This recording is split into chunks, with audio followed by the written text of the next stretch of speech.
It's been 6 months since one of the biggest ever overhauls to the UK national curriculum took place, whereby the teaching of coding was introduced through the new computing programmes of study. So how successful has it been? We spoke to teachers, pupils and industry experts to find out.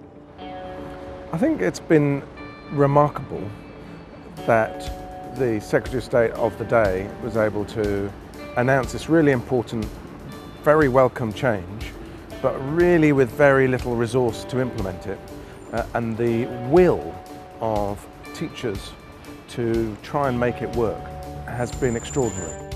At St Thomas the Apostle College in Peckham, some students have embraced the curriculum to such an extent that they've taken their new skills beyond the confines of the classroom in order to develop their own personal projects.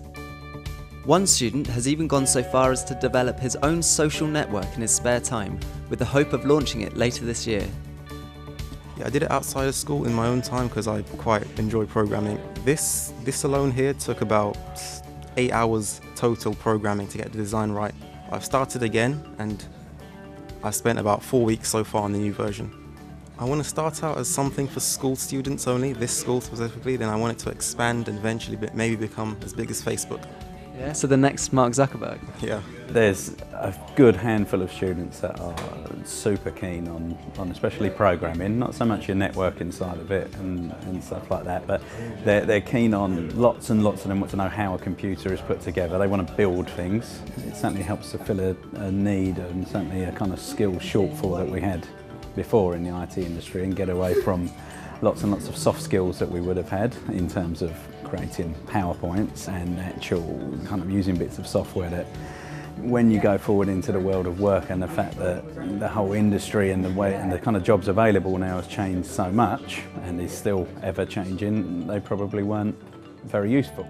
One of the key components to the new computing curriculum has been the teaching of coding or programming, which the Department of Education claimed was essential for preparing children for life in modern Britain. I think learning to code is an important skill for everyone going through school now, because it's now embedded in our lives, the use of mobiles, the use of various digital technology. It's the way we meet each other, it's the way many of us shop, it's the way many of us find a cup of coffee or a bite to eat. Even if we're not going to be coders, very few people are going to be coders, but we need to understand the basis of how these products are created in order to be lawyers, marketing people, designers, run businesses, start businesses. There's a whole range of skills that if you're going to really prosper in this economy, you need to understand the basics of how the whole thing's put together.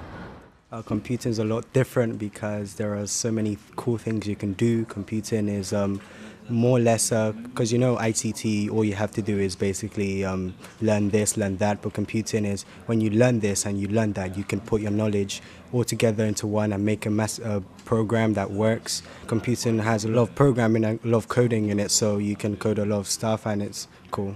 I think computing actually opens up a lot more, even if they don't directly go on to do anything else, it kind of supplements other subjects a lot better, I would say. This view of computing, and coding in particular, as a core skill is one shared by David Miller from London-based game studio Quarto, whose educational game Hakitsu teaches coding to children through robot hacker battles. For us, coding is very important because it is, in a sense, the fourth literacy, and it should be almost seen as a language that cuts across subjects.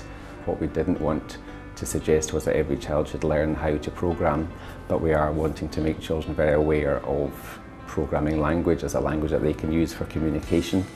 I think with learning any subject, you want to be able to do the subject in kind of immediate context. So for example, if you were learning a language, the best way to learn French, for example, would be to go to France and kind of immerse yourself in that culture. So with Hakitsu, we tried to do a similar thing and put the player in a situation where coding is the currency of the world they're in. So they're immediately in this kind of awesome sci-fi universe. They've got these giant robots and they have to code them.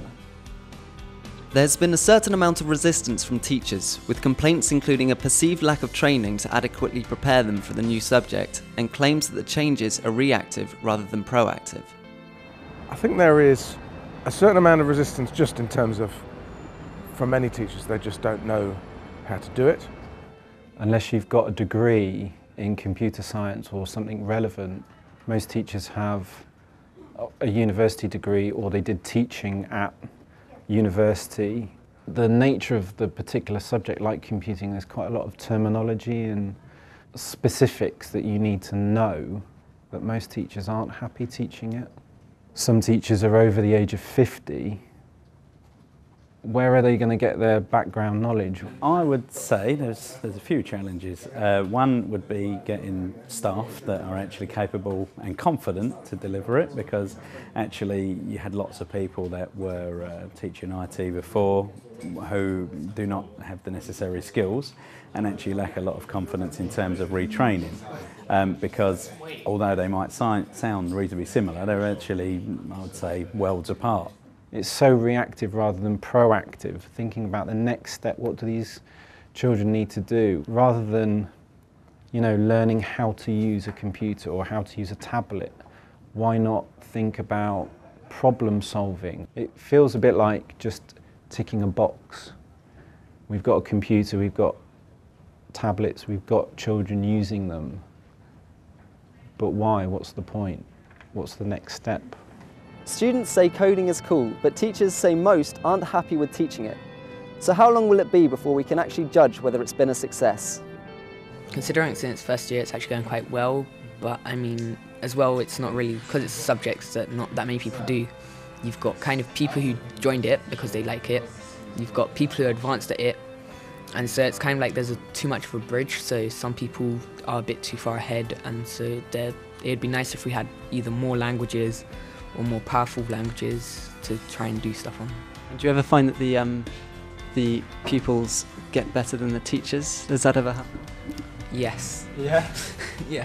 Really? We've ended up teaching lessons before, Really? which, yeah. I'd say you probably need to wait 3 or 4 years.